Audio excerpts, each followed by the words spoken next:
नमस्कार, स्वागत है आपका इंडिया डेली के डिजिटल प्लेटफॉर्म पर। मैं हूं आपके साथ विवेक शांडिल्य एक पॉडकास्ट के साथ, और आज हम बात करेंगे उत्तर प्रदेश में एनकाउंटर पर हो रही राजनीति की। हमारे साथ हैं सौरभ दुबे, राजनीतिक विश्लेषक हैं, तमाम टीवी चैनल्स पर आपने इन्हें देखा होगा और उत्तर प्रदेश की राजनीति को खासकर करीब से जानते हैं। और आज हम डिस्कस करेंगे कि उत्तर प्रदेश की राजनीति में आखिर एनकाउंटर की जाति क्यों पूछी जाती है, एनकाउंटर की जाति पर राजनीति क्यों होती है। अभी मंगेश यादव के एनकाउंटर पर आपने देखा होगा पूरे उत्तर प्रदेश में बहुत सारी कंट्रोवर्सी देखने को मिली। फिर अनुज सिंह का एनकाउंटर हुआ तो वही ठाकुर ठाकुर किया जा रहा था, इससे पहले यादव यादव किया जा रहा था। तो क्या ये मुद्दा सियासी मजबूरी है, इसलिए जरूरी है? इसी पर बातचीत करते हैं। दुबे जी, सबसे पहले आपका बहुत स्वागत है हमारे इस डिजिटल पॉडकास्ट में। और मेरा पहला सवाल आपसे ये है कि जो आपने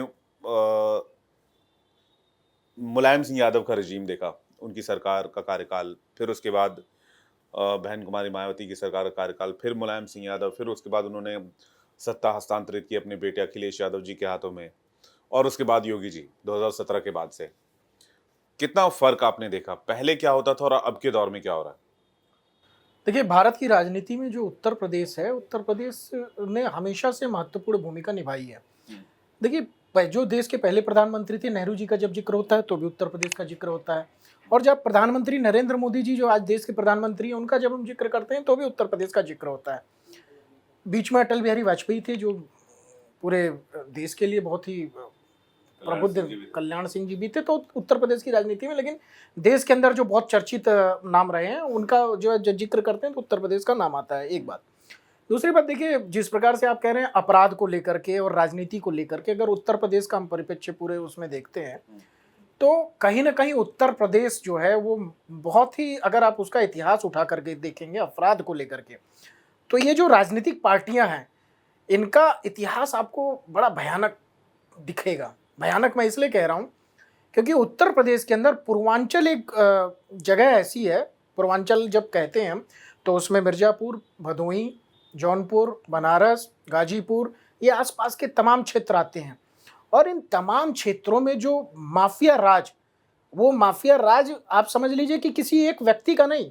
वहाँ पर अगर आप मुख्तार अंसारी का नाम लेते हैं, अगर अतीक अहमद का नाम लेते हैं, अगर आप जो है ब्रजेश सिंह का नाम लेते हैं, वहाँ पर आप चुलबुल सिंह का नाम लेते हैं, अगर आप डॉक्टर उदय भानु सिंह का नाम लेते हैं, विजय मिश्रा का नाम लेते हैं, या शूटर के रूप में अगर आप नाम लेते हैं तो जौनपुर का मुन्ना बजरंगी, उनकी दहशत उत्तर प्रदेश के अंदर ही नहीं थी। वो आप समझ लीजिए कि अगर ब्रजेश सिंह की गिरफ्तारी हुई तो ब्रजेश सिंह की गिरफ्तारी के लिए जो है वो दक्षिण भारत में जाकर के पुलिस को गिरफ्तार करना पड़ा। और मुन्ना बजरंगी जो है, उसके कारनामे जो है मुंबई तक में बहुत फेमस थे, क्योंकि वो शूटर माना जाता था। ये जो काम करते थे, ये जब भी इनकी गवाही ली जाती थी, पुलिस में इनका बयान दर्ज किया जाता था, तो हमेशा से जो पीछे वो नाम आता था वो मुख्तार अंसारी का ज़्यादातर नाम आता था। उसके गैंग के शूटर माने जाते थे। देखिए, अपराध में स्वर्गीय मुलायम सिंह यादव अब तो नहीं रहे, जब तक रहे वो जो है तो जेपी आंदोलन से लेकर के जो है जनेश्वर मिश्र, उनकी विरासत को आगे बढ़ाने का काम स्वर्गीय मुलायम सिंह यादव ने एक जाति विशेष को पकड़ करके और एक धर्म विशेष को पकड़ करके उन्होंने शुरुआत की।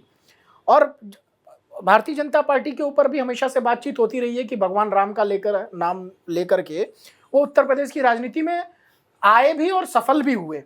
भाई, जो राम मंदिर का अगर आप उसमें जो है बाबरी विध्वंस जो ढांचा था, उसके विध्वंस की बात करते हैं, 92-93 की घटना, उस समय बिल्कुल मंदिर वहीं बनाएंगे, तारीख नहीं बिल्कुल बताएंगे। मंदिर वहीं बनाएंगे। उस समय देखिए, भारतीय जनता पार्टी के अंदर विनय कटियार जैसे बहुत बड़े नेता जो राम मंदिर के आंदोलन को बहुत जो है तेजी के साथ काम कर रहे थे, राम मंदिर आंदोलन के ऊपर जो है। और एक राष्ट्रीय स्वयंसेवक संघ के अंदर जो स्वयंसेवक थे, वो भी एक तरह से कार सेवक के रूप में बहुत मजबूती के साथ जो है भारतीय जनता पार्टी से जुड़े। तो ये विषय जो है उस समय इतना ज्यादा जो है उत्तर प्रदेश की राजनीति में जो है बढ़ चढ़ करके आया कि जनता को लगा कि अब देखिए, मंदिर और मस्जिद की बात होगी, अगर होगी तो मंदिर और मस्जिद से ज्यादा अब कुछ है नहीं। बाकी देखिए, आज हम कहते हैं कि सरकारें आती हैं तो महंगाई की बात करना चाहिए, भ्रष्टाचार का भी, लेकिन जब उत्तर प्रदेश की बात करते थे तो मंदिर और मस्जिद के साथ साथ जो है वो माफियागिरी की बात होती थी। अच्छा, मुख्तार अंसारी का एक तरह से अगर आप देखेंगे, बनारस के आसपास पूरा खौफ हुआ करता था, लेकिन मुख्तार अंसारी से ज्यादा खौफ था ब्रजेश सिंह का। ब्रजेश सिंह जो है बनारस की जो राजनीति में भी पूरी तरह से और चंदौली में, इन दोनों जगहों पर उनकी राजनीति भी पकड़ बहुत मजबूत थी। साथ ही साथ राजनीतिक पकड़ को मजबूत मैं इसलिए कह रहा हूँ क्योंकि जो ठेके होते थे, चाहे वो शराब का ठेका हो, बालू का ठेका हो, मछली का ठेका हो, जो भी उत्तर प्रदेश के ठेके होते थे, उसी को लेकर के वर्चस्व की हमेशा से लड़ाई रही है।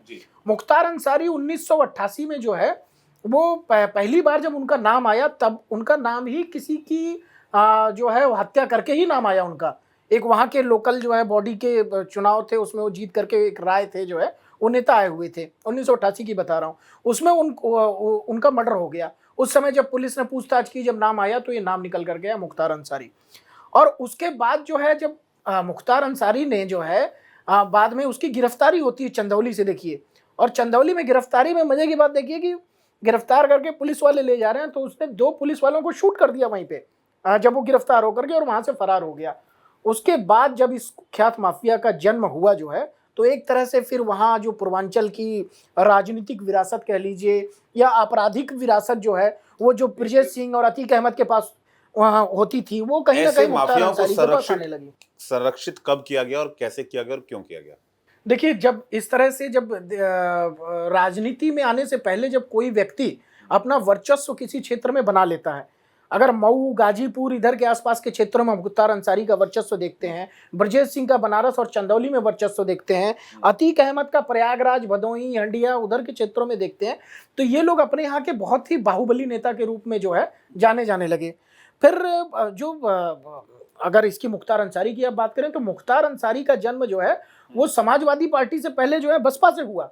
वो पहले तो बसपा उन्होंने ज्वाइन की, और बसपा के बाद चूंकि वो वैसे व्यक्ति वहां पर जब चाहे उनकी छवि किसी भी प्रकार की हो, लेकिन वो जनता के बीच में जो है ऐसा माना जाता था कि यहाँ से दूसरा कोई चुनाव लड़ नहीं सकता। भाई उस समय तो बहुत सारे, अभी आपने पूर्व डीजीपी का अगर आप बयान सुनेंगे, उस समय जो पुलिस सेवा में बड़े अधिकारी थे वो भी थोड़ा बहुत जो कहते थे कि हमें तो काम करने ही नहीं दिया जाता था, और कई अधिकारी तो डरते थे, पुलिस वाले डर के भागते थे। इससे खौफ जो बनाने का काम किया वो राजनीतिज्ञों, जो स्वर्गीय मुलायम सिंह यादव रहे या फिर जो है बहन जी की पार्टी रही, तो उनको काफ़ी इसको लगा कि अगर हम इनको राजनीति में टिकट देते हैं तो यहाँ पर कोई दूसरा व्यक्ति तो जीत ही नहीं सकता। तो एक गलत परंपरा कह लीजिए, मैं तो कहूँगा इसको गलत परंपरा की शुरुआत हुई, और ऐसे लोग वहाँ से फिर चुन करके आने लगे। अब चूंकि कई बार तो ऐसा होता था कि अगर उन्होंने वहाँ से नामांकन भर दिया तो दूसरा कोई व्यक्ति नामांकन भरने जाता ही नहीं था। किसी पार्टी के कार्यकर्ता को अगर टिकट भी दे रही है पार्टी, तो उसकी इतनी हिम्मत नहीं होती थी कि वहाँ जाकर के नामांकन वो भर ले, वो चाहे अतीक अहमद के क्षेत्र का हो, चाहे मुख्तार अंसारी के क्षेत्र का हो। तो कुल मिलाकर के जो जब मुलायम सिंह यादव का हम कार्यकाल देखते हैं, जब हम कार्यकाल जो है उसके बाद अगर आप अखिलेश जी की पीढ़ी तक भी आते हैं, तो इन लोगों का दबदबा जो है वो बरकरार रहा कई वर्षों तक। कई सारी आपराधिक घटनाएं, हत्या की, लूट की, कई लोगों पे बलात्कार की भी जो है वो इस तरह की घटनाएं करने के बाद उन पर आपराधिक मामले भी कोर्ट में चल रहे थे। कोर्ट ने भी बाकायदे कई बार सजा दी। भाई 12 वर्षों से तो मुख्तार अंसारी जेल के अंदर था, और अतीक अहमद भी इसी प्रकार से सजा काट रहा था। लेकिन खौफ इस तरह का था उन लोगों का कि जहां पर जमीनों पर वो हाथ रख दिया करते थे, वो जमीनों पर दूसरा कोई उसका मालिक खड़ा नहीं होता था कि भैया ये हमारी जमीन है, वो उन्हीं की जमीन हो जाती थी। जब इस तरह की चीजें आने लगी, राजनीतिक संरक्षण देना पार्टियों ने शुरू कर दिया, तब वहां पर एक बहुत बड़ी चुनौती हो गई पुलिस के लिए, पुलिस डिपार्टमेंट के लिए। उत्तर प्रदेश की जो पुलिस है उसके लिए इन चीजों पर काबू पाना जो है वो कहीं ना कहीं बहुत मुश्किल हो गया। तो अब हम अगर वर्तमान के कार्यकाल की बात करें, योगी आदित्यनाथ की बात करें, तो जब से योगी आदित्यनाथ की सरकार का हम कार्यकाल देख रहे हैं, तब से ये जो बड़े बड़े अपराधी थे इनको जो, हालांकि उन्होंने बयान भी दिया विधानसभा में कि हम मट्टी में मिला देंगे, और उसके बाद मट्टी में मिलाने के बयान के बाद इस तरह के तमाम आपराधिक छवि के लोग या तो जेल के अंदर मिले, या उनका किसी तरह से जो है जेल में मृत्यु हो, अपने आप जो है किसी को हार्ट अटैक से मृत्यु हो गई, किसी को जो है शरारती तत्वों ने गोली मार दी, और किसी का जो है वो पुलिस से भाग रहे उनका एनकाउंटर कर दिया। तो इनकाउंटर की बात आपने की। इनकाउंटर पर राजनीति और इनकाउंटर की जाति आखिर उत्तर प्रदेश में क्यों जरूरी है, या फिर ये सियासी मजबूरी है? देखिए, जब जाति की बात करते हैं हम और अपराध की बात करते हैं, तो अपराध की जब हम बात करते हैं तो फिर अब जाति की बात तो नहीं करनी चाहिए, और जब आप जाति की बात करने लगते हैं तो फिर आप अपराध की बात कैसे कर सकते हैं? देखिए, इसके लिए बहुत अच्छा उदाहरण योगी आदित्यनाथ की सरकार में ही देखने को मिला। अभी 2 दिनों के अंदर ही आपको जो है एक प्रकरण देखने को मिला। एक हफ्ता पहले पूर्व आपको एक वो देखने को मिला कि एक यादव समाज के व्यक्ति का जब जो है पुलिस, हाँ मंगेश यादव को जब उनके ऊपर कोई कार्रवाई की गई तो उसको राजनीतिक मुद्दा बनाने का प्रयास किया गया। समाजवादी पार्टी ने बढ़ चढ़ करके इसको जो है वो मुद्दा बनाया। कांग्रेस पार्टी का भी डेलीगेशन, बिल्कुल, कांग्रेस तो उनकी सहयोगी है। कांग्रेस तो भाई वो बैसाखी बन करके उनका सहारा ही लेकर के जैसे जैसे समाजवादी पार्टी जो कहेगी, उनके मुखिया जो कहेंगे, कांग्रेस को तो वो कहना ही है, उनका तो अपना अलायंस है। लेकिन उसके बाद जो है अभी कल एक इनकाउंटर हुआ, उसमें जो है जो व्यक्ति है वो अनुज सिंह, फिर वो ठाकुर समाज से आता है। तो अब उसके बाद से कोई बयान देखने को अभी लगातार नहीं मिला। लेकिन बयान क्या आता है, अखिलेश यादव जी का बयान ये आता है कि भैया हम एनकाउंटर के खिलाफ हैं, हम इसके पक्ष में ही नहीं है। देखिए आप किस तरह की बात हो गई कि पहले जब एक व्यक्ति जो किसी एक समाज से आता था उसका नाम लेकर के बताया गया कि आपने इनका क्यों किया, और जब वो दूसरे समाज से कोई व्यक्ति आता है तब वहां पर कहा जाता है कि एनकाउंटर क्यों किया गया। देखिए अपराध मुक्त उत्तर प्रदेश को अगर करना है तो कहीं ना कहीं लोग जो अपराधी हैं उनके मन में डर पैदा करना, उनके मन में भय पैदा करने के लिए पुलिस तो अपनी कड़ी कार्रवाई करेगी। और पुलिस जो है संवैधानिक तरीके से हमेशा कार्य करती है, क्योंकि ये जवाबदेही जो है हमेशा से पुलिस वालों पे होती है। जी, लेकिन सवाल जवाबदेही पुलिस के ऊपर भी है और पुलिस की जिम्मेदारी भी बनती है। लेकिन जब इस तरह से इनकाउंटर होते हैं और उसमें जो राजनीति होती है उसमें सबसे मेन पॉइंट जो लाया जाता है वो जाति का लाया जाता है। जैसे मैंने अभी आपसे पूछा, अब मंगेश यादव, अनुज सिंह और उसके साथ जो 4-5 लोग थे वो सब डकैती करते हुए सीसीटीवी वीडियो में कैद हो गए थे और पुलिस लगातार उनको ढूंढ रही थी। इसमें से कुछ ने सरेंडर भी किया, कुछ अभी भी फरार चल रहे हैं। लेकिन मंगेश यादव के एनकाउंटर के बाद जिस तरह से जाति को लेकर सवाल पूछा गया, तो क्या उत्तर प्रदेश की राजनीति में ये जाति वाला खेल लंबे समय से चला आ रहा है और किसी एक वोट बैंक को इम्प्रेस करने के लिए, प्रभावित करने के लिए, सिंपैथाइज करने के लिए क्या ये ज़रूरी हो जाता है? आप मुख्तार वाले केस में देखेंगे कि मुख्तार वाले केस में उत्तर प्रदेश में कई राजनीतिक पार्टियां, खासकर जो मुख्य विपक्षी पार्टी है, वो लोग गए थे मुख्तार के घर पर और मुख्तार का एक लंबा राजनीतिक करियर भी रहा जो उस तरफ जाकर कनेक्ट होता है। तो मैं वही जानना चाह रहा हूँ कि एक एंटी मुस्लिम छवि बीजेपी की बनाना और एंटी यादव जो MY समीकरण है, जिससे मुस्लिम और यादव वोट इंटैक्ट हो जाएं उस तरफ, समाजवादी पार्टी की तरफ उत्तर प्रदेश में, क्या ये रणनीति है? देखिए जब हम बात करते हैं जाति की और ख़ास तौर से यादव समाज की, तो जब आप पूर्वत में जाते हैं वहाँ पर ही सरकारों का जो है उठा करके वो आकलन करते हैं, तो ऐसा नहीं था कि वो यादव समाज के खिलाफ भारतीय जनता पार्टी कभी से रही है। ऐसा यादव समाज ने भी माना कि भारतीय जनता पार्टी हमारे खिलाफ है। देखिए एक जब मैंने बोला ना बाबरी ढांचा जब गिराया गया, उसके बाद से का एक जो है वो मुस्लिम वर्ग तो खड़ा हो गया था कि भैया ये ढांचा जो है गिराया गया तो हमारे खिलाफ भारतीय जनता पार्टी है, और ऐसा एक माहौल बनाया गया। और भारतीय जनता पार्टी भी जब वो बात कर रही थी तो कहीं ना कहीं जो है हिंदुओं की बात करके वो उस ढांचे को गिराया गया। उसके बाद जो है जिस प्रकार से मुलायम सिंह यादव अपनी एक राजनीतिक पार्टी जो बनाते हैं, तो उसमें जो बेस होता है जो पार्टी का, वो जो बेस में है वो एक जाति विशेष, वो जो यादव समाज है वो आता है और मुस्लिम। तो कहा जाता था MY समीकरण। हालांकि उस समय के MY समीकरण को अब के MY समीकरण ने तो पराजित कर दिया। भाई जो मुस्लिम यादव समीकरण था वो मोदी और योगी MY समीकरण जो अब है उसने तो पराजित कर दिया। पीडीए उस समय भी बनी थी जब कहा गया था कि मिले मुलायम काशीराम, हवा में उड़ गए जय श्री राम। देखिए उस समय जो बिल्कुल आपने ये जो वाक्य बताया जो है, तो उस समय जब उत्तर प्रदेश की राजनीति, तो इस तरह के बहुत सारे कहावतें कही जाती थी। उस समय स्लोगन होता था राजनीतिक पार्टियों का। कई बार वो मुलायम जब बहन जी चुनाव लड़ती थी तो कहती थी चढ़ गुंडन की छाती पर, बटन दबाओ हाथी पर। और हमारे यहाँ जो लोकल जब चुनाव क्षेत्र में प्रचार होते तो वो इसी तरह का, क्योंकि वहाँ पर लगभग जो माहौल था वो दबंगों का माहौल था, वो गुंडई का माहौल था। वहाँ पर एक समाज एक समय हमने ऐसा भी देखा है, पहले का मतलब योगी आदित्यनाथ की सरकार के कुछ समय पहले तक पहले इनकाउंटर नहीं होते थे। नहीं, पहले इनकाउंटर क्यों नहीं होते थे? पहले भी इनकाउंटर होते थे। पहले भी पुलिस, देखिए अगर पुलिस अपनी कार्रवाई कोई कर रही है तो वो ये देख करके थोड़ी ना करेगी कि समय के हिसाब से जो है। हाँ, उस समय आपराधिक छवि के जो लोग थे उनका मन बढ़ा हुआ था, उनको राजनीतिक संरक्षण मिला हुआ था। वैसे लोगों के जो बड़े अपराधी थे, जिनका वास्तव में जिनको जेल के अंदर होना चाहिए था, जो लोग बाहर थे, उनके ऊपर कार्रवाई नहीं होती थी। ये तो नहीं, लेकिन सुना जाता है कल्याण सिंह के टाइम में बड़े एनकाउंटर हुए थे। मैं वही कह रहा हूँ कि वो पहले भी इनकाउंटर होते थे, कल्याण सिंह के समय भी इनकाउंटर हुए, लेकिन वहां पर जो बड़े अपराधी थे जी, लॉ एंड ऑर्डर सिचुएशन पर भी कल्याण सिंह के रिजीम में बड़ा तगड़ा कंट्रोल था जब कल्याण सिंह सीएम हुआ करते थे। देखिए, कल्याण सिंह जब मुख्यमंत्री बने थे तो उस समय उन्होंने प्रशासनिक व्यवस्था पर सबसे ज्यादा जोर दिया था। और क्योंकि वो जो उनके पहले की सरकारें रही थी, वो उस समय किसी अन्य पार्टी को जो है वहां पर आने ही नहीं देती थी। मतलब खौफ इस तरह का पैदा कर देती थी कि भैया अगर तुम्हारे कार्यकर्ता निकलेंगे, अगर आप बंगाल का उदाहरण ले लें, जिस तरह से तृणमूल कांग्रेस वहां पर है, और वहां पर अगर किसी अन्य पार्टी के कार्यकर्ता निकलते हैं, बाहर जाते हैं, तो उनको तुरंत से मार पीट दिया जाता है। कई बार तो वहां पर राजनीतिक हत्याएं भी हुई हैं। तो इस तरह का भी एक पूरा माहौल उत्तर प्रदेश के अंदर बनाने की कोशिश की गई थी। आपको गेस्ट हाउस कांड याद होगा, जिस प्रकार से बहन जी, जब उनका अस्तित्व धीरे धीरे बढ़ रहा था, धीरे धीरे वो जो है बड़े पैमाने पर उत्तर प्रदेश की राजनीति में जो आ रही थी, तो गेस्ट हाउस कांड जब हम देखते हैं तो उससे समझ में आता है कि मुलायम सिंह यादव का जो दबदबा था उत्तर प्रदेश की राजनीति पर, वो इस कदर था। और उसके पीछे जो आपराधिक छवि के लोग थे, वो तमाम आपराधिक छवि के लोगों को जो राजनीतिक संरक्षण मिलता था। और कहीं ना कहीं पुलिस के अंदर, जो आप जिस यादव समाज की बात कर रहे हैं, देखिए यादव समाज मुलायम सिंह यादव से एकाएक नहीं जुड़ा।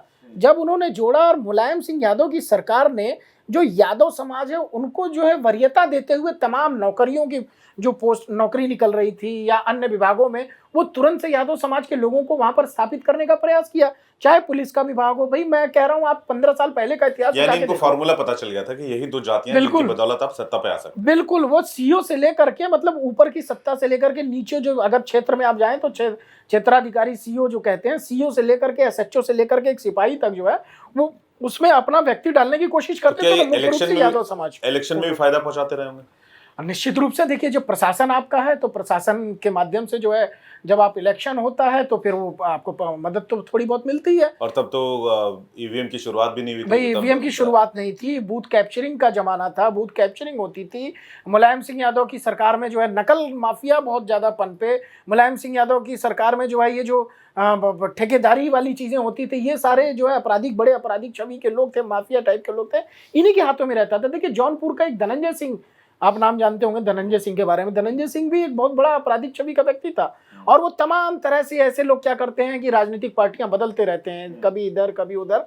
लेकिन भारतीय जनता पार्टी में कई बार जब शामिल होने की कोशिश जो है मुख्तार अंसारी की तरफ से, एक बार उनका प्रयास था, क्योंकि मुख्तार अंसारी सिर्फ एक व्यक्ति नहीं है, उसका परिवार है पूरा। भाई उनके भाई अफजल अंसारी रहे, वो भी सांसद रहे, जो है समाजवादी पार्टी से रहे, बसपा से रहे। उनके पीछे अब अभी उनके जो दोनों बेटे थे वो भी राजनीतिक पार्टियों में शामिल रहे। इसी तरह से आप अतीक अहमद का इतिहास उठा करके देख लीजिए।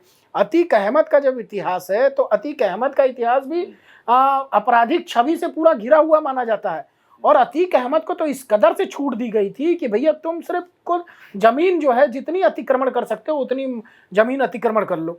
तो ये जमीन अतिक्रमण का मामला जो माफियागिरी में सबसे ज्यादा पनपा, और ये बालू का ठेका, और उसके बाद मछली का ठेका, उसके बाद कोयले का ठेका। ये इसलिए था कि भाई आपको यही दो जातियों से सबसे ज्यादा सपोर्ट मिलेगा, जिसकी बदौलत आप बार बार सत्ता के शीर्ष तक पहुंच सकते हैं, यूपी में आप मजबूत स्थिति में बने रहेंगे। देखिए, जब समाजवादी, और इसी वजह से आज भी जो एनकाउंटर पर सवाल उठाए जा रहे हैं वो पर्टिकुलर जातियों को लेकर उठाए जा रहे हैं, क्या ये मेन रीजन है?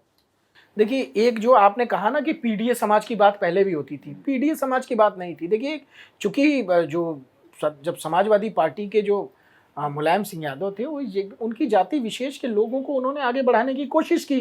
वहां पर तब तक कोई पीडीए की बात नहीं थी, ऐसा नहीं पिछड़ा, क्योंकि दलित के नाम पे तो जो बहन जी की पार्टी है उनका निर्माण हुआ था। भाई बहन जी तो दलितों की राजनीति जो है उस समय से कर ही रही थी। तब ये माना जाता था कि यादवों का वोट तो जो है वो समाजवादी पार्टी को जाएगा, लेकिन जो दलित का वोट है वो तो फिक्स है बहन जी के नाम पर, जो है बहुजन समाजवादी पार्टी के नाम पे। और मुसलमानों का वोट बढ़ता था, मुसलमानों का वोट जो है, मुसलमानों का वोट जो है वो समाजवादी पार्टी और बसपा के बीच में और कांग्रेस हमेशा से।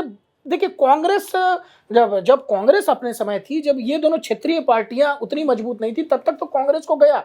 बाद में जब इन दोनों का विस्तार हुआ पार्टियों का, तब कहीं ना कहीं कांग्रेस के हाथ से जो अल्पसंख्यक वोट है वो अल्पसंख्यक निकल गए हाथ से उनके, वो सीधा सीधा डाइवर्ट हो जाते हैं सबसे ज्यादा समाजवादी पार्टी के अंदर, और थोड़े बहुत जो फिर वो डाइवर्ट होना शुरू करते हैं बहन जी के अंदर। फिर बहन जी लगातार उन्होंने तमाम जो है, बसपा ने प्रयोग भी किया, ब्राह्मणों को लेकर के प्रयोग किया, क्योंकि जिस प्रकार से जो है पिछले 2006 के चुनाव में जब बहन जी जीत करके आई थी, विधानसभा का चुनाव हुआ था, तो उसमें 80 सीटों पर जो है ब्राह्मण जो है वो जीत करके आए थे, वो भी एक प्रयोग किया गया।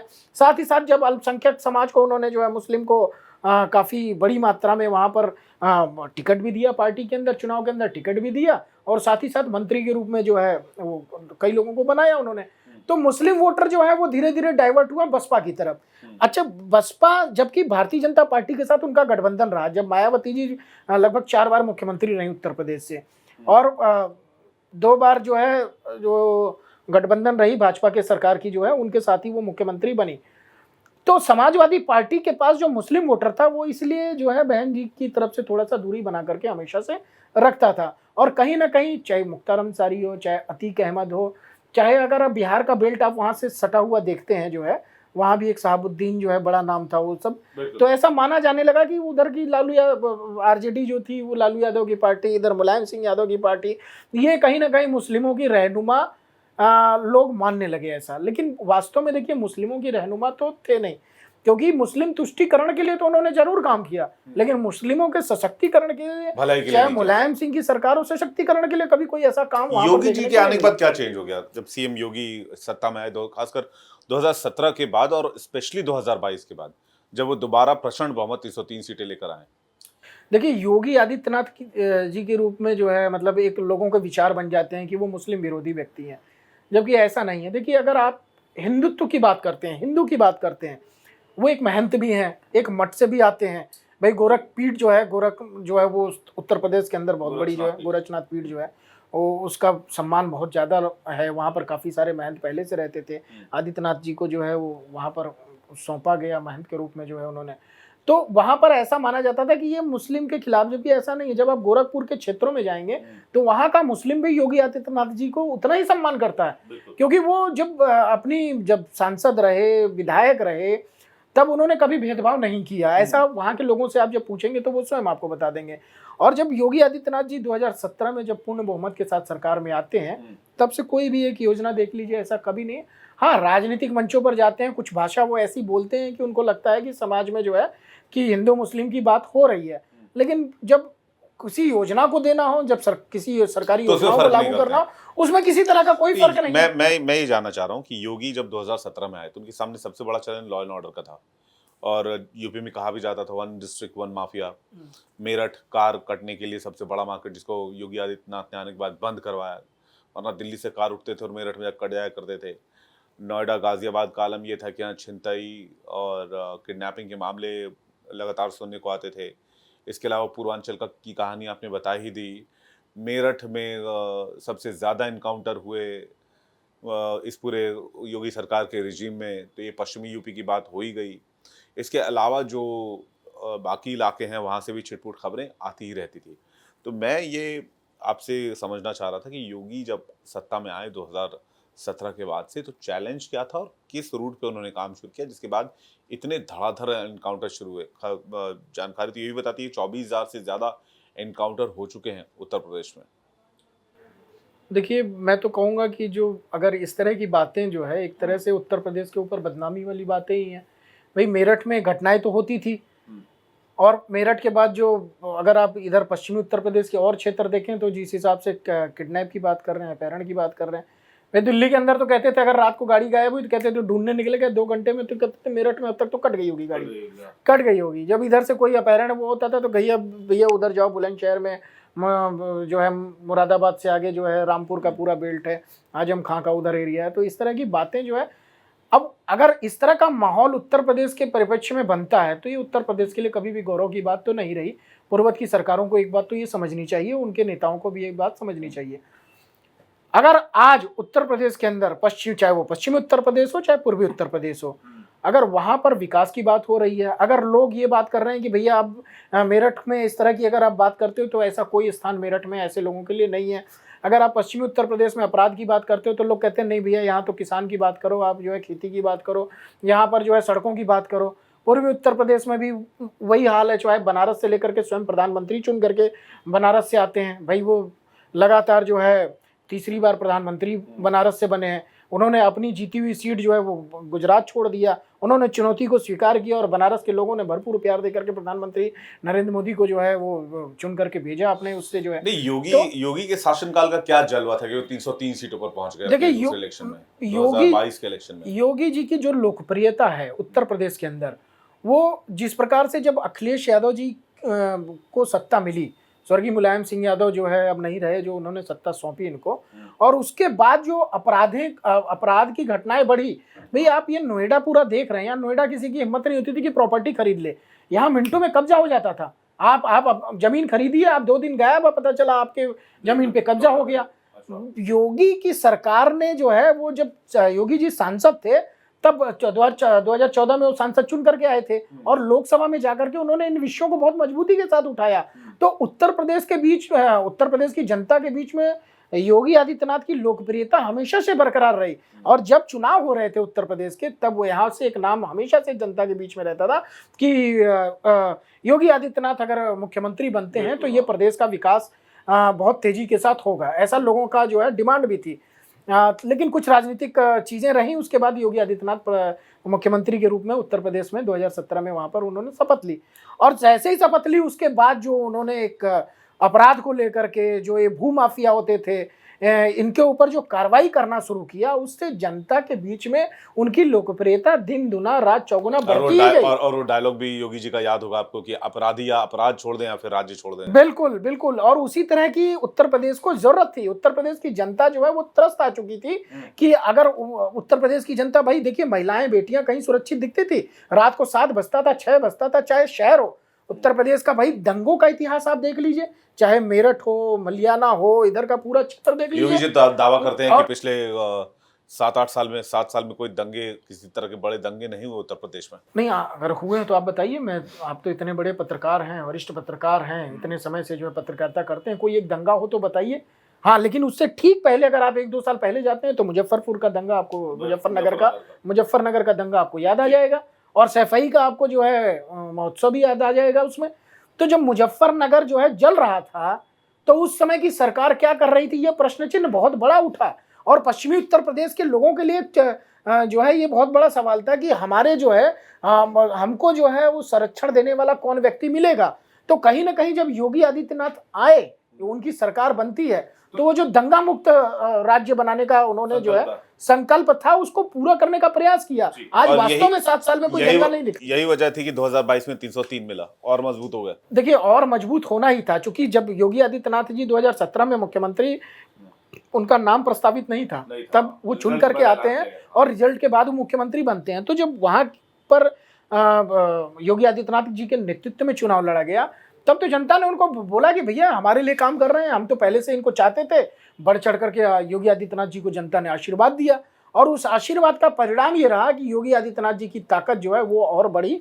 और ताकत बढ़ने के साथ साथ जितने भी आपराधिक छवि के लोग थे, देखिए उनका खात्मा तो हुआ, लोगों में, अपराधियों में भय का माहौल तो पैदा हुआ।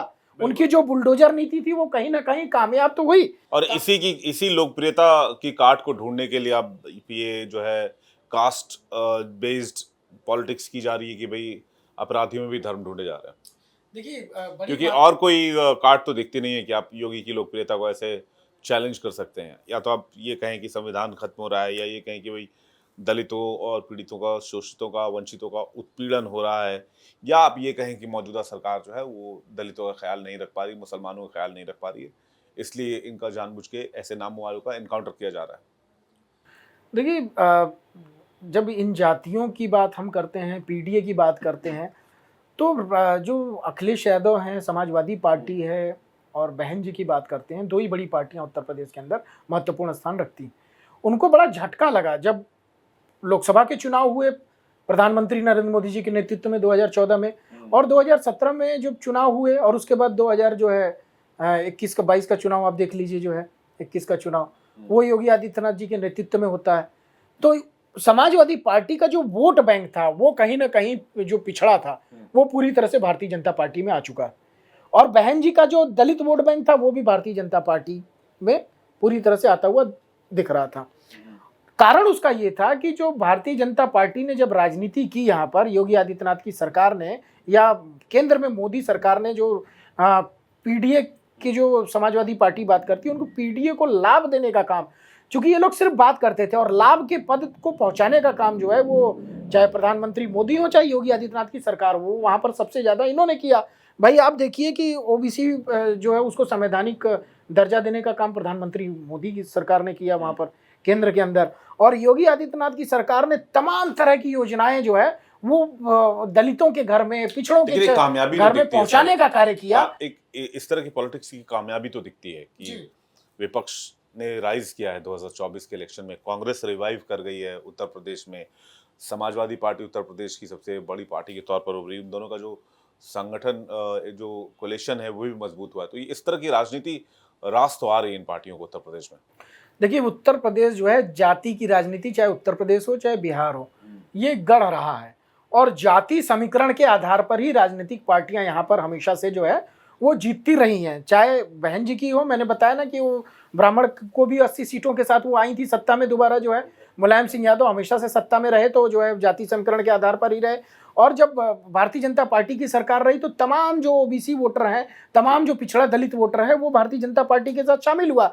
लेकिन अब जो पीडीए की ये बात कर रहे हैं, उस पीडीए के नाम पर तो उनको नहीं, मुझे लगता है जो आरक्षण और संविधान की बात कही थी इन्होंने, आरक्षण और संविधान से भय का माहौल और भय का जो भ्रम खड़ा करने का प्रयास जो है विपक्ष की पार्टियों ने किया था, उसमें कहीं ना कहीं ये कामयाबी तब मानी जाएगी जब ये 10 अभी उपचुनाव होने वाले हैं 10 सीटों पे, अगर समाजवादी पार्टी या कांग्रेस जो उनके गठबंधन की सरकार अधिक सीटें जीत करके आती है, तब तो माना जाएगा कि उनका सफल प्रयोग था।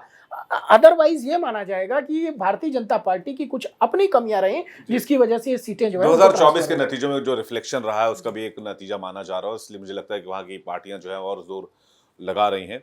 और आप जैसा कि आप बता रहे थे कि भाई यूपी बिहार की राजनीति में कास्ट जो बेस्ड पॉलिटिक्स है, जाति आधारित राजनीति है, वो डीएनए में है इन दोनों राज्यों के, और बाकी राज्यों में भी ऐसे हमें तस्वीर देखने को मिलती है। सौरभ जी बहुत बहुत शुक्रिया, आपने इतना कीमती वक्त दिया, आपने हमारे साथ बातचीत की और आपने उत्तर प्रदेश की राजनीति और कास्ट बेस्ड पॉलिटिक्स पर और एनकाउंटर की राजनीति पर आपने अपनी बातें रखी और उस पर प्रकाश डाला। बहुत बहुत धन्यवाद। तो हमारे डिजिटल पॉडकास्ट में फिलहाल इतना ही, अगली बार फिर मुलाकात होगी एक नए शख्स के साथ, नए मेहमान के साथ। तब तक आप देखते रहिए इंडिया डेली।